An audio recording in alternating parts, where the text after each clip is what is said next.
The huge bullet holes in the front of this mobile home in Surry County give indications something happened here.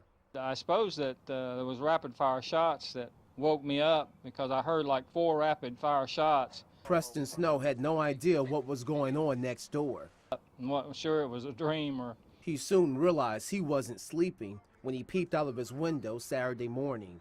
And seen all the blue lights and the people out here running around. The sheriff and all of them had already cordoned off the area for a crime scene. Investigators came to the home on suspicion of drugs being sold here, but when they knocked on the door, some type of confrontation started between the person inside and the officers. Police have not said if the man tried to run or if he pointed the gun at the officers, but we know he didn't get far, only to this back porch. That's when police fired several rounds, hitting the house, not to mention the man. It's pretty scary when you wake up and you see something like that going on outside your door, and you hear that there's been shots fired and somebody been shot. Investigators say a special agent from the SBI fired the rounds hitting the man who lives here. Emergency crews airlifted Andres Olivares Amera to Baptist Hospital. At the time, he was in critical condition.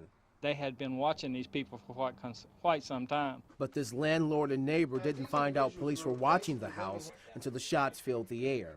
Now he's second-guessing everyone who stopped by. I didn't really think nothing about people coming and going. Now he's worried about everything that may have happened right next door. Pretty scary.